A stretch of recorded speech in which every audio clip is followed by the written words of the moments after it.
animals cannot speak for themselves. Children can scream, children can make themselves heard, but animals suffer in silence and unable to express their misery, and I think it's up to every human being to think from the animal's angle and to do all they can to make life easier for them. When you founded Raystede back in 1954, did you ever dream it would become one of the country's leading animal charities? I don't think it ever occurred to me to be interested in that direction. I wanted to run an honest charity. I hoped every penny that came in would go to the animals. I wanted to avoid expensive staff, and my motive was to just run a good charity. I had no aspirations as to whether it should be important nationally.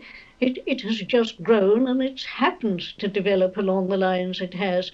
But certainly I didn't plan anything like that. We did a lot over in Ireland over 16 years. I was going over every 6 weeks.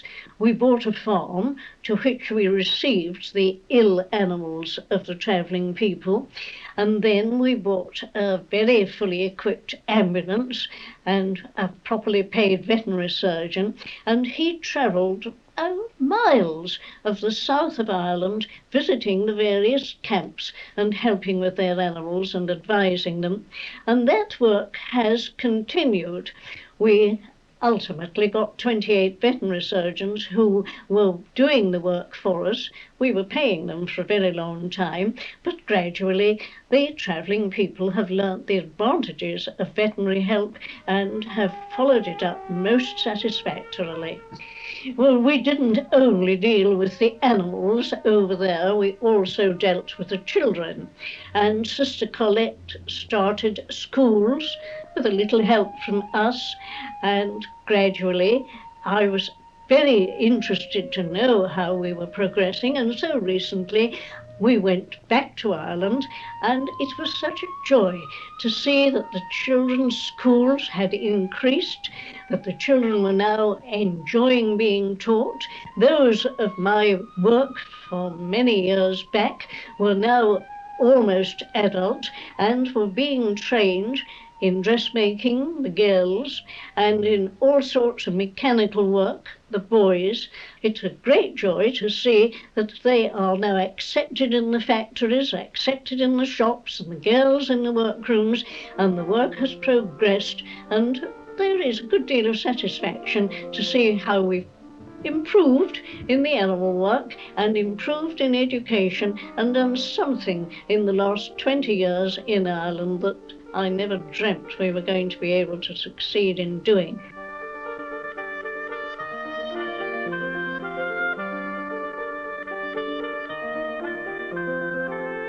You've done a tremendous amount of work in Venice amongst the cats. What did the Venetians think of what you were trying to do? Well, at first they were very much against us, and we had terrific opposition, even to the point of being practically arrested in St. Mark's Square, which was quite an experience. Later, however, they realised that our intentions were quite good. It had fallen out that the date was unfortunate. We had here in England just developed a really good animal crematorium. This publicity had got into the Italian papers, and there were hundreds of people who really thought we'd gone to put their cats into hot ovens, their translation of crematorium. But it was terribly sad, one of the worst experiences, to see the whole of the best part of Venice ruined by the misery of cats.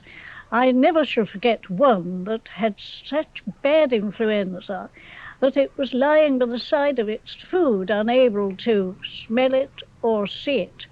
And dozens of them were in similar state. Of course, kittens were being born all over the city, and there were hundreds of really dilapidated cats.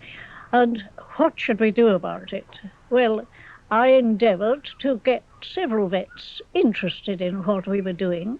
We got several old ladies whom, if we paid them, were prepared every night to take food to these animals, and then as they gained their confidence, gradually to take them off to the veterinary surgeon for castration or spaying. And I can't talk about Venice, of course, without talking about Helena Saunders, with whom I went. She went to be my interpreter. I went to think up all I could to help the cats of Venice. There have been a lot of additions to Raystede over the years, haven't there? There's the Queen Mother's loose box, the October field, and now, of course, the farm. Oh, yes. Well, you see, we've had so much demand on our work that increasingly we've needed more elbow room for more donkeys, more horses, more everything. And always I've had a covetous eye on surrounding lands and fields. And when we were able to buy the October field, I was delighted. That gave us more space on the western side. And always I've watched for anything else that we can have to give more room to look after more animals. If you had another 30 years to live, how would you choose to fill those years?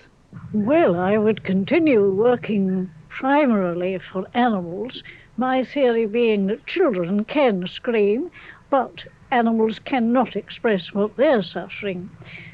30 years, during that time, it would give me time to limit the number of animals that are born, because far too many are born, far too many of them come into wrong hands. So alongside reducing the number of animals very dramatically, I would also want to spend a great deal of time on educating people to think from the animal's angle. I would want to focus my attention on the current suffering of animals and make life better for all of them and eliminate the cruelties of circuses, etc.